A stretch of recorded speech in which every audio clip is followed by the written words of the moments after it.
जय श्री कृष्ण दोस्तों, स्वागत है आपका मेरे यूट्यूब चैनल पर। तो दोस्तों, गरुड़ पुराण के अनुसार भगवान श्री कृष्ण कहते हैं, जिसने भी पृथ्वी पर जन्म लिया है उसकी मृत्यु भी निश्चित है। उसकी मृत्यु का समय निकट आने पर काल प्राणी को ग्रहण कर ही लेता है और मनुष्य के पाप और पुण्य के आधार पर ही उसे स्वर्ग तथा नर्कलोक की प्राप्ति होती है। किंतु गरुड़ पुराण के अनुसार अगर किसी व्यक्ति की मृत्यु कुछ विशिष्ट प्रकार के कारणों से होती है तो उसकी आत्मा को मुक्ति नहीं मिलती है। वो प्रेत योनि को प्राप्त होता है और पृथ्वी पर ही भटकता रहता है।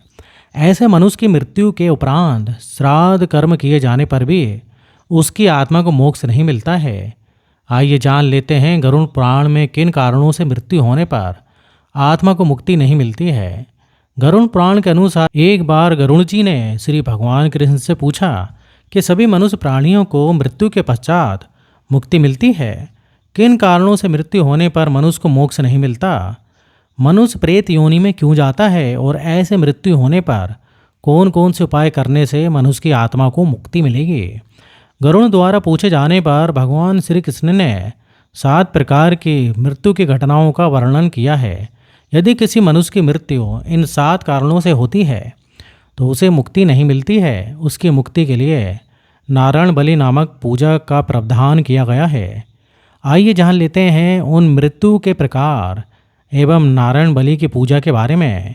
सबसे पहली बात, भूख से पीड़ित होने पर भगवान श्री कृष्ण कहते हैं, यदि किसी मनुष्य की मृत्यु भूख से पीड़ित होने के कारण होती है अथवा जिस व्यक्ति की मृत्यु अन्न की प्राप्ति न होने पर भूख से व्याकुल होकर हो जाती है तो उसे मुक्ति नहीं मिलती है, क्योंकि उसका शरीर अत्यंत तृप्त होकर मरण पाता है। मृत्यु के बाद भी उसकी भूख नहीं मिटती, इसलिए उसकी आत्मा प्रेत योनि में जाती है और भटकती रहती है।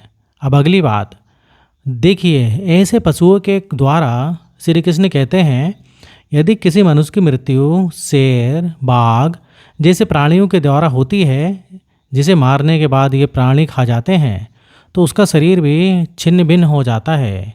अपने ऐसे शरीर को देखकर आत्मा अत्यंत जो है दुखी हो जाती है और फिर उसे भी मुक्ति नहीं मिल पाती है। ऐसी आत्मा भी प्रेत योनि में भटकती रहती है। अब देखिए अगली बात, फांसी के फंदे से श्री कृष्ण कहते हैं, जो लोग फांसी के फंदे से मृत्यु को प्राप्त होते हैं उन्हें भी मृत्यु के समय अत्यंत कष्ट होता है। जो फांसी के फंदे से विष पीकर अथवा अन्य प्रकार से आत्मघात करता है उसकी आत्मा को भी मोक्ष नहीं मिलता। वो प्राणी अत्यंत जो है अवस्था में मर जाता है और जिस कारण वह पृथ्वी लोक पर ही प्रेत अवस्था में भटकता रहता है। अब चौथी बात, शरीर की चिंता से जिस व्यक्ति की मृत्यु हो अथवा या तो बहुत कमज़ोर होकर वो मृत्यु को प्राप्त होता है उसे मुक्ति नहीं मिलती है। अब अगली बात, श्री कृष्ण कहते हैं, जो मनुष्य जल में डूब कर मर जाते हैं वे भी मृत्यु के समय अत्यंत कष्ट भोगते हैं। उन्हें भी मृत्यु के पश्चात मोक्ष नहीं मिलता है और वे भी अन्न की तरह ही प्रेत योनि में भटकते रहते हैं। अब छठवीं बात, कुत्ते के काटने से श्री कृष्ण कहते हैं, जिस मनुष्य की मृत्यु विषैले कुत्ते के काटने से हो जाती है अथवा सर्प के काटने से भी हो जाती है, उन्हें भी मुक्ति नहीं मिलती है। ये सभी प्रेतत्व को प्राप्त हो जाते हैं। अब 7वीं बात, किसी के श्राप से अगर मनुष्य की मृत्यु होती है या जैसे कि कोई ऋषि हो अथवा पतिव्रता नारी के श्राप से उनकी मृत्यु हो जाती है तो उस प्राणी की भी जो है मृत्यु के उपरांत मोक्ष नहीं मिलता है। इसके साथ ही वज्रपात अथवा बिजली के द्वारा पर्वत से गिरने पर जिनकी मृत्यु हो जाती है वो भी मोक्ष नहीं पाते। और इन 7 प्रकारों के द्वारा जिन जिन प्राणियों की मृत्यु हो जाती है वे प्रेतत्व को प्राप्त होते हैं। ऐसे व्यक्ति का दाह संस्कार, उदिक क्रिया, मर निमित्त तक आदि कर्म नहीं करने चाहिए। इस प्रकार से दुर्मरण होने पर पिंडदान का कर्म भी जो है वर्जित है। यदि कोई इनका पिंडदान भी करता है तो वह मृत आत्मा को प्राप्त नहीं होता है और अंतरिक्ष में ही नष्ट हो जाता है। और ऐसे लोगों की मुक्ति के लिए केवल नारायण बलि से ही संभव है। नारायण बलि की पूजा तीर्थ क्षेत्र में की जानी चाहिए और पुरुषत्व और वैष्णवत्व का जो पाठ है वो करना चाहिए।